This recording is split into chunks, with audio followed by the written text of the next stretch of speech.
শূন্য নির্বাচন সংকার নাকি উৎসবের? জনাব তুষারের কাছে যেতে চাই।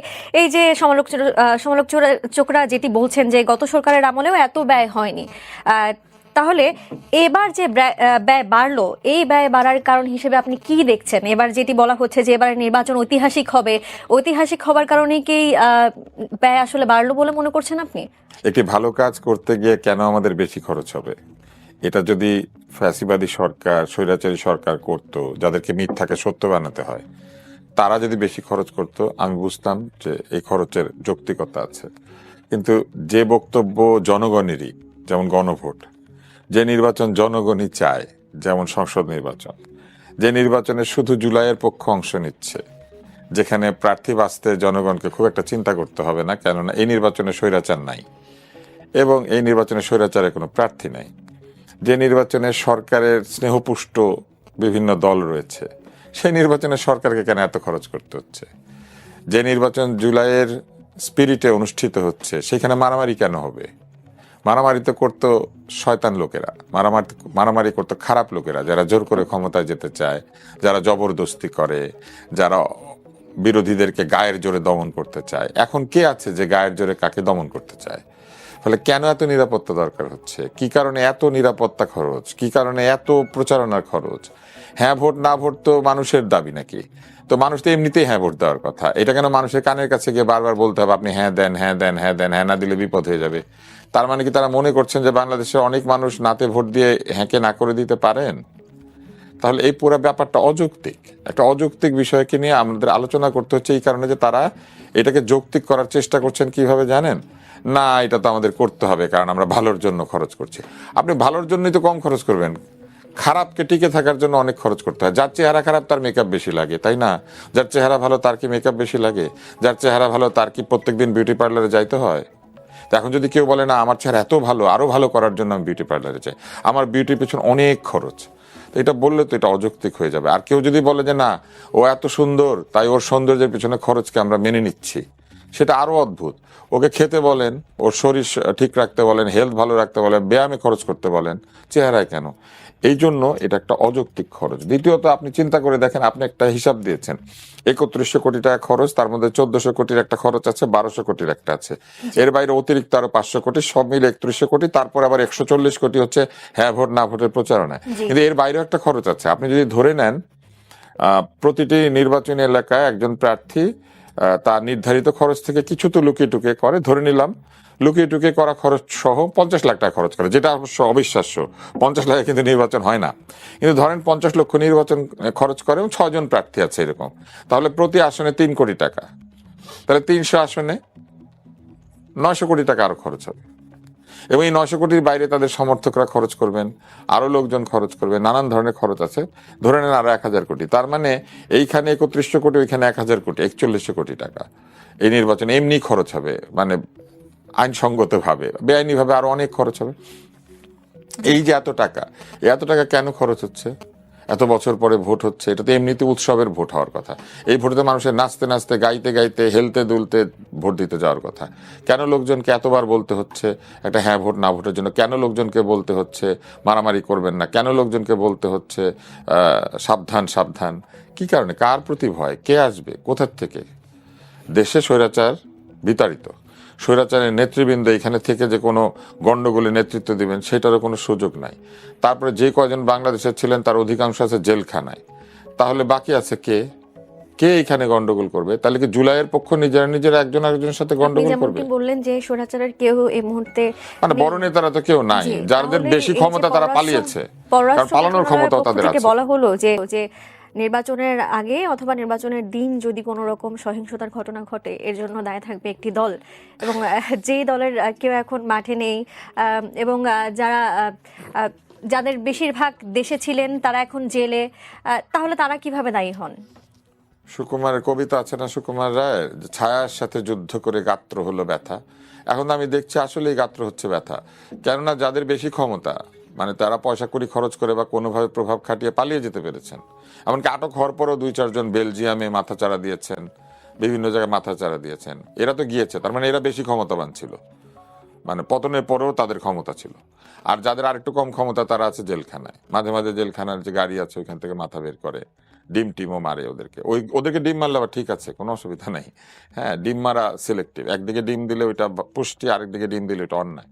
তো এইগুলো যে চলছে এর মধ্যে ওনারা আশা আঘাতে করছেন, আবার মাথাও ফাটছে আমরা না অনেক ওনারা জায়গায় হ্যাঁ হ্যাঁ ওনারা আশা করছেন যে এরা ইলেকশনে গন্ডগোল করবে। এরা যদি ইলেকশনে গন্ডগোল করে তাহলে এই যে কিছুদিন আগে যে চেয়ার নিয়ে মারামারি করে একজন মারা গেল, এই গন্ডগোলটা কারা করলো? আমরা তো দেখতে পাচ্ছি যে আওয়ামী লীগবিহীন নির্বাচন হয়েই যাচ্ছে। হ্যাঁ, তাহলে ভবিষ্যতে রাজনীতিতে এটার কোনো প্রভাব পড়তে পারে কিনা আপনার কি মনে হয়? আওয়ামী লীগবিহীন নির্বাচন তো অস্বাভাবিক কিছু না।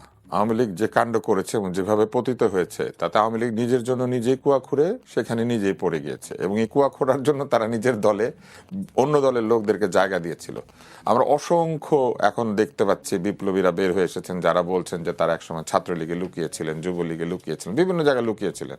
তার মানে আওয়ামী লীগ নিজের পেটের মধ্যে নিজের বিরোধীদেরকে জায়গা দিয়ে নিজেরাই নিজেদের জন্য কুয়া খুঁড়ে সেই কুয়ার মধ্যে পড়ে গিয়েছেন, এবং তাদের কুয়ার ব্যাঙেরা বা তাদের কুয়ার মধ্যে লুকিয়ে থাকা বৃহৎ মাছেরা সব বেরিয়ে এসেছে। ফলে আওয়ামী লীগকে নিয়ে আসলে এই নির্বাচনে কেন অংশ নিচ্ছে না, কেন পারছে না, এই আলোচনা আসলে অর্থহীন। কিন্তু আমি আপনাকে একটু আগে যে একজন প্রার্থীর যে বিষয়টা বলছিলাম, সেখানে উনি একটা চমৎকার একটা ইশতেহার ঘোষণা করেছেন, তাসনিম জারা, এবং সেই ইশতেহারের মধ্যে উনি লিখেছেন উনি যেহেতু একজন ডাক্তার, তাই ডাক্তারের হাতে ওনার এলাকার স্বাস্থ্য সমস্যার সমাধান হবে।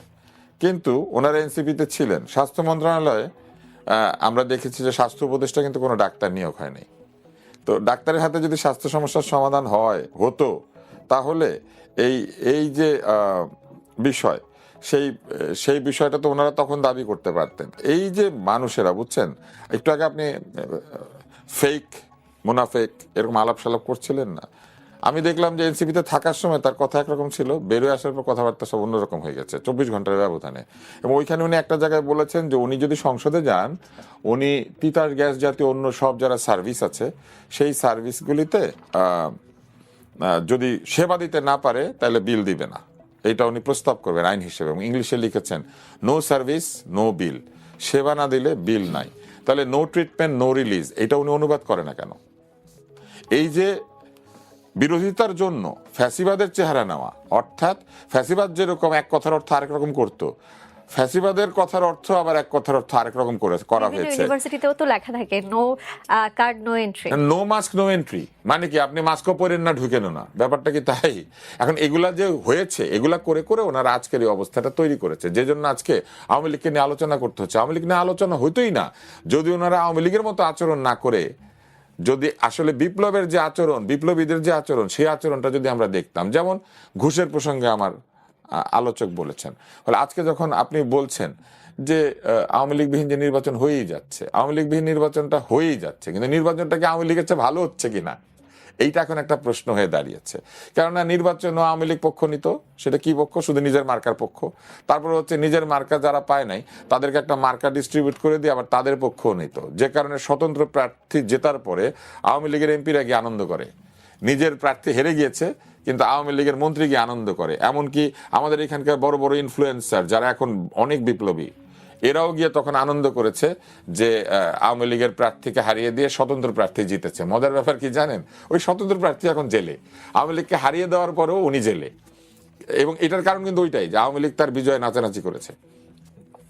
এখন যে নির্বাচনটা হচ্ছে সামনে, এই নির্বাচনটা কেন আসলে ঐতিহাসিক হচ্ছে না বা হবে না, এর একটি বড় কারণ হচ্ছে নির্বাচনের তফসিল ঘোষণার সঙ্গে সঙ্গেই একজন প্রার্থী মৃত্যুবরণ করছেন সন্ত্রাসের কারণে। কিন্তু কার্যকরভাবে সন্ত্রাস রোধ বা নিরাপত্তা বিধানের জন্য যে পরিমাণ আগ্রহ সরকারের দেখানো উচিত ছিল, সরকার সেটা এখনো দেখান নাই। দ্বিতীয় হচ্ছে এই নির্বাচনের আগে যখন এই নির্বাচন বিষয়ক কথাবার্তা হচ্ছে, একটি দলকে তাদের ইচ্ছা মতো প্রতীক বানিয়ে সেটা বরাদ্দ করে দেওয়া হয়েছে। তারা যেভাবে চেয়েছে সেইভাবে একটা প্রতীক বানিয়ে দেওয়া হয়েছে। এত এত প্রতীক থাকার পরও তাদের পছন্দ না, সেই জন্য তারা ওই প্রতীক নেয় নাই।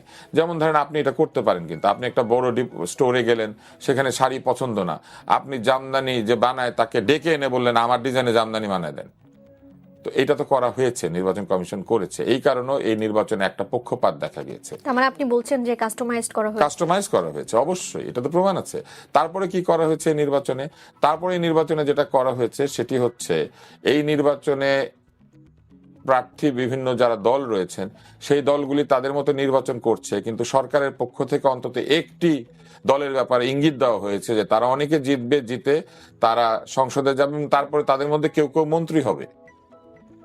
মন্ত্রী তো যে জিতবে সেই তো হবেই, আলাদা করে এটা বলতে হলো কেন? এইখানেও একটা বিষয় এসেছে যে কারো প্রতি স্নেহ বেশি, সেটা বয়সের কারণে হোক আর যে কোনো কারণেই হোক। তারপরে এই নির্বাচনে আর কি সমস্যা দেখা দিয়েছে, এখানে দ্বৈত নাগরিকত্বের ইস্যুকে খুবই হালকাভাবে হ্যান্ডেল করা হয়েছে, এইখানে ঋণ খেলাপের ইস্যুকেও খুবই হালকাভাবে হ্যান্ডেল করা হয়েছে। এবং এই ঋণ খেলাপের ইস্যু হ্যান্ডেল করতে গিয়ে এনসিপির একজন প্রার্থীর বিপরীত প্রার্থী যিনি ঋণ পরিশোধ করে দিয়েছেন তাকে ঝুলিয়ে রাখা হয়েছে, এখনো পর্যন্ত সিদ্ধান্ত হয় নাই। এবং পোস্টাল ব্যালট তৈরি করা হয়েছে, সেই পোস্টাল ব্যালটে অনেক প্রার্থী যারা স্থগিত হয়ে গিয়েছিলেন তারা তাদের প্রার্থিতা ফেরত পেয়েছেন কোর্টে গিয়ে, কিন্তু পোস্টাল ব্যালটের অন্তত 4.5 লক্ষ ভোট তাদের প্রার্থিতা ফেরত পাওয়ার আগেই কাস্টিং হয়ে গিয়েছে। তাইলে ওই যে 4.5 লক্ষ ভোটের মধ্যে যদি প্রার্থিতা ফেরত পাওয়া প্রার্থীরা থাকেন, যখন ভোটার ভোট দিয়েছে তখন কিন্তু জানে যে ওই প্রার্থী নাই, কিন্তু যখন ভোট দেওয়া হয়ে গিয়েছে তখন কোর্ট থেকে তারা প্রার্থিতা ফেরত পেয়েছেন। তাহলে এই পোস্টাল ব্যালট এইভাবে বিতর্কিত হলো। আবার কিভাবে হলো, কিছু বিশেষ রাজনৈতিক দলের প্রবাসী নেতাদের ঘরের মধ্যে 200, 300, 500 করে এই পোস্টাল ব্যালট আবিষ্কৃত হলো, সেটা দিয়েও বিতর্কিত হলো। তাহলে এই নির্বাচনটা ঐতিহাসিক কিভাবে হবে? এইটা ঐতিহাসিক হতে পারে এইভাবে যে এই নির্বাচনে অনেক কিছুই হয়েছে যা আগে বাংলাদেশ দেখেনি, এইভাবে ঐতিহাসিক হতে পারে। কিন্তু যদি আপনি নিরপেক্ষতা কিংবা যদি আপনি এই নির্বাচনের প্রসেসের যে শুদ্ধতা এটা নিয়ে চিন্তা করেন, তাহলে দেখবেন এত ইয়ে হয়েছিল, এত প্রার্থীদের প্রার্থিতা বা মনোনয়ন বাতিল হয়েছিল, অর্থাৎ গ্রহণ করা হয় নাই। অ্যাপিলে এসে দেখা গেল প্রায় 75 থেকে 80% তারা আবার ফেরত পেয়ে গেলেন। তার মানে মনোনয়ন বাছাইয়ের সময়ও এক ধরনের ইনকম্পিটেন্সি ছিল, যারা বাছাই করছিল তারা ঠিক মতো বাছাই করতে পারে নাই বলে আপিলে এসে সব ফেরত পাওয়া গেছে। এবং একজন ব্যারিস্টার তো বলেছেনই যে তিনি 70টার বেশি কেস করেছেন এখানে, প্রায় সবগুলি সাকসেসফুল হয়েছে। তাহলে আপনি দেখেন মনোনয়ন বাছাইয়ের ক্ষেত্রে এক ধরনের ইনকম্পিটেন্সি ছিল। এবং সব শেষে আমি যদি এইভাবে আসি, এইখানে নির্বাচন সংক্রান্ত যে প্রসেস বা নির্বাচন সংক্রান্ত টাকা পয়সা সময় এগুলোর ব্যাপারে দাবি দেওয়া বলেন আর ব্যাখ্যা বলেন সব দিবে নির্বাচন কমিশন। কিন্তু আমরা দেখেছি প্রধান উপদেষ্টা প্রেস উইং থেকে বলা হয়েছে এই নির্বাচনে ভোট গুনতে বেশি সময় লাগবে। এই নির্বাচনে ভোট গুনতে কেন বেশি সময় লাগবে, কি কারণে বেশি সময় দরকার হবে, অথবা এই সময় কমানোর জন্য কি করা হচ্ছে, এই ব্যাপারে কিন্তু কোনো ব্যাখ্যা নাই। বলা হয়েছে বেশি সময় লাগবে, এবং এমন একটা সময় বলা হয়েছে যেটা অস্বাভাবিক, এটা লাগার কোনো কারণ নাই। কারণ আমরা দেখেছি যে 12-14টা প্রতীক নিয়েও ভোটের রেজাল্ট আমরা একদিনের মধ্যে পেয়েছি। সেখানে এখন অধিকাংশ জায়গাতে 6 জন 7 জন 8 জন প্রার্থী, এর বেশি নাই। আর গণভোটের হ্যাঁ না তো শুধু ইয়েস অ্যান্ড নো, এটা গোনার জন্য কিন্তু অনেক লোকের প্রয়োজন হয় না। আমি হিসাব করে দেখেছি যে মিনিটে যদি একজন ব্যক্তি 5টা ভোটও গোনে, 6 জন লোককে নিয়োগ দিলে পরে এইটা 1 থেকে 2 ঘন্টার মধ্যে গুনে ফেলা সম্ভব প্রত্যেক কেন্দ্রে। ঐকিক নিয়ম, খুব সহজ।